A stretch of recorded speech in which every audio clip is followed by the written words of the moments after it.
Good morning, podcast world. It's 5/21/20. That's May 21st, 2020, and it's 7:58 a.m. And I just wanted to say good morning. I'm finna start doing a series about morning inspiration, about getting your day started, and you never know. Just today is the day for you to change, to make a change, to make something happen. You never know what the day is gonna hold, but I want you to understand that get excited. The first thing about the day that you should worry about, or that you should really consider, is that you woke up this morning. That you're not on the other side right now. You're still here. You're still here. That means you have a purpose. That means that something about you is special. That means that you still have a chance to change. And if you're looking to change, then hey, today I want you to do something different. I want you to do something like read a book or read a quote or, do something positive. I want you to help put positive energy out into the universe. I want every step that you take today, I want you to take it, and I want it to be a bold stance. I want you to understand who you are and take your place. Like Mufasa said to Simba, take your place in the circle of life. And sitting around doing nothing when you could be doing something, do a push-up today. Do 10 push-ups today. And keep doing it every day like that. And just letting it's the compound effect. If you keep doing something over and over again and it's positive, it will pay off. Putting positive energy out into the universe is a good feeling.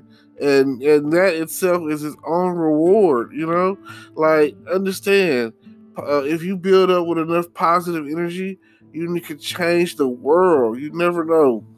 Like, if I set a glass cup in front of you and poured water into it and poured it halfway, what is it to you? Is it halfway empty or is it halfway full? That right there in itself is the thought process of, what you think is what you are, or whatever your perception is what it is. And I want you to perceive the day.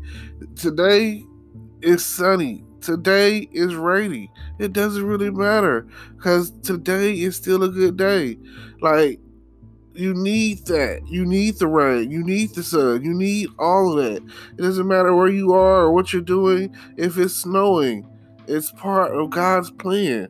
And with that being the case, whatever you believe in, a higher power, you've got to believe in something. Because you know what they say, if you don't believe in something, you will fall for anything. And no one wants to fall. We're trying to build. We're trying to build, and we're trying to climb that ladder, those stairways to success. We want to be able to be like, we made something happen today. If it's just one thing, if it's helping an old lady cross the street, that is an achievement for the day. Because you never know what that meant to that lady. You never know what you mean to someone. You need to know that positive energy that you have, or that positive energy that you're putting out there, it comes back 10,000 times stronger when you're having a bad day.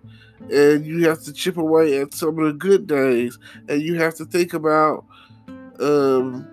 what's coming along and how you're feeling, and you try to keep your feelings up, so that way someone can't bring you down. You don't have to bark at someone today. You can just love someone today. If you say thank you, it's all it really takes today.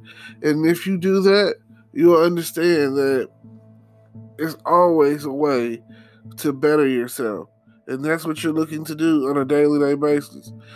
I just want you to understand that it's not hard to be inspired for the better. And even if you are on crisis mode right now, and even if you are a couch potato sitting around watching Netflix and things are not prosperous as you feel they are. You're still here. There's still a chance. I understand that in the story of the Christmas Carol, where Scrooge was visited by the three ghosts, he had time and overnight chance to change for the better and avoided those chains and shackles that were promised him. And you too can change. Like, at the end of the day, you only have enough time to have enough time for as much time as what you feel that you have. You understand? No, you probably don't. Let me say it again. You only have enough time to have enough time to feel like you have enough time to do whatever you can.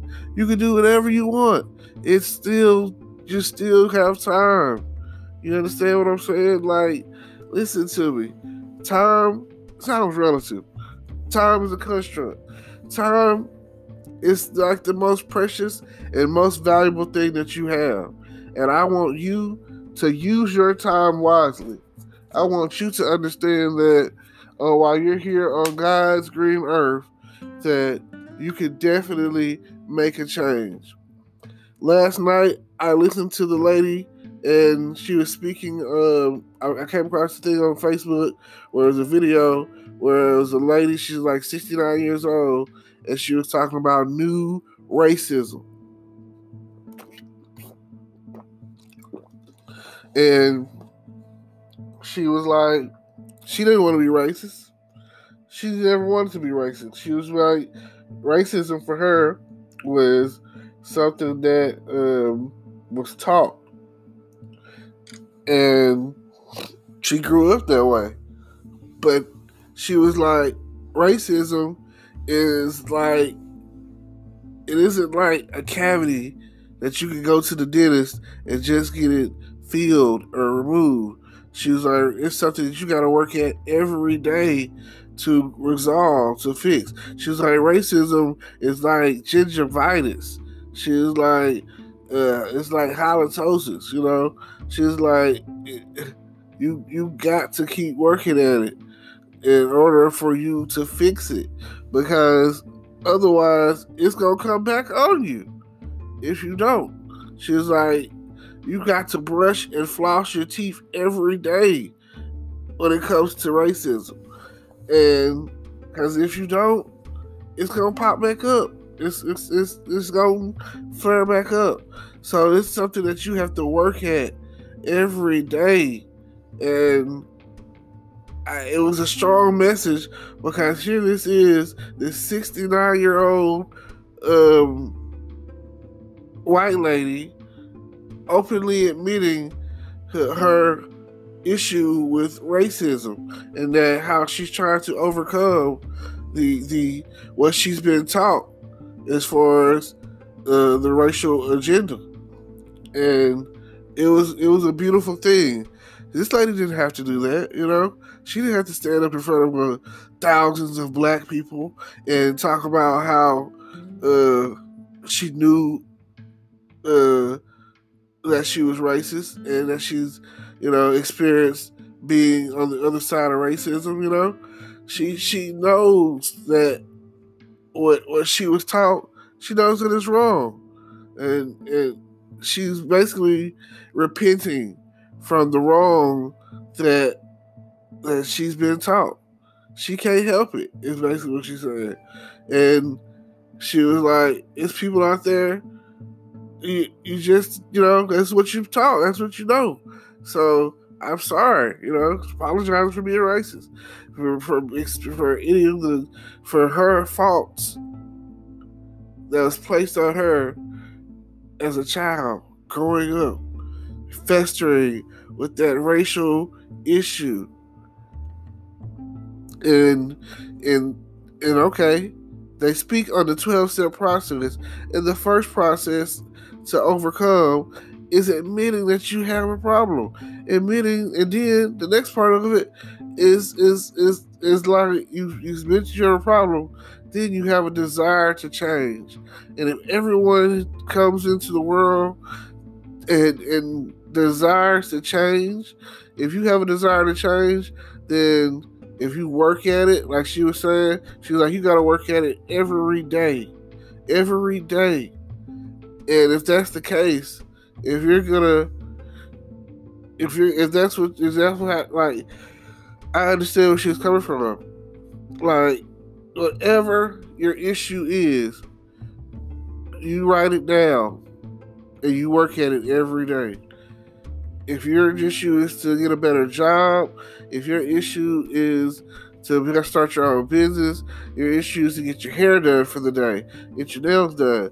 If your issue is where your next meal is coming from, if your issue is you don't know if you're going to be in your right mind and you don't want to be on medication and you're dealing with some sort of whatever demon, spiritual, sexual, if you can't stop stealing, if whatever you're dealing with is a negative energy, fight that negative energy with some positive energy. Wake up every day thankful you're blessed, thankful that you're here and that you have a chance to change. Because everyone didn't wake up on this side. Some people woke up on the other side. Some people didn't wake up at all. Some people, you don't know where they are. Some people were taken in their sleep. Some people were visited by someone that they didn't want to be visited by. And I say that as a physical, and I say that as a metaphysical phrase too. Like, you never know. Like, you may have had a dream last night, and I'm not talking about the Martin Luther King one. I'm talking about you couldn't sleep. You had insomnia. Your mind was restless. You were worried. And I just want to say, don't worry, be happy. It's only the bare necessities. Some of the stuff you worry about don't even come to pass. Fear is not real. Fear is not real. I think Will Smith says it best. Fear is not real. And there's the movie with him and his son, and they end up back on Earth. I can't think of the name of the movie off the top of my head, but in the movie, there was this alien culture that came to Earth and basically took over Earth and led the human race to flee Earth, and they ended up back on Earth somehow. And because Earth is basically everything on Earth was designed to kill humans at this point, and everything's dangerous. But the alien, whatever species or whatever, was still there, and they thrived on your fear. And it gets to the point where in the movie, Will Smith, he's supposed to be like the first person that basically got rid of his fear. He just stopped being afraid. They called it ghosting. And once he stopped being afraid and took control of his fears, he was able to just walk around the aliens, walk through amongst the aliens and fight the aliens and kill the aliens. He was like the highest ranking soldier or whatever, commander or whatever. He was that guy, in the movie. And that right there was probably the movie itself. I don't think it made all that big of a hit at the box office, but the message of fear not being real, and that you can just let go of your fear and ghost your fear and fight your enemy, that was a powerful message. Whoever put that in there or wrote that or talked about that in the way they did, it was a game changer. Because if there's one thing that I know about it, I can say this: fear is not real. They can wake up every morning and don't be afraid. Don't worry. That is weapons of the enemy. Because God is not giving you the spirit of fear. So anything that you are worried about and afraid of and all that, like, don't be. Work works. Faith and work together is a powerful combination. If you believe it, you can achieve it. And I just want you to just know that you still have time, and I believe you with a chance to check out what's going on in my description and click on the links. Maybe you'll find your game changer in the description below, and you'll be able to see. Stay tuned in. Like I like putting a message out there into the world. I like talking, and I like, hopefully, this morning inspiration series. Hopefully, it will help you. Hopefully, someone will tune in and be like, "Oh my God, this guy right here has got it going on," and I'm appreciative to everyone and everybody who actually listens to my podcast. I mean, it's not a lot of people out there right now, but again, my goal, my dream, is that between my podcast and my YouTube channel, that it will grow to the point where, you never know what's going to happen. It's just, you've got to start something. You've got to start somewhere. And today is that day for you to start, to make that change, to grow and better yourself. If you do something to better yourself and you start today and you turn around and you do it again tomorrow, oh my God, you will love yourself for the change. Even if it's learning a word a day and trying to use that vocabulary, that will change your life. So I appreciate you for listening, and go make a difference.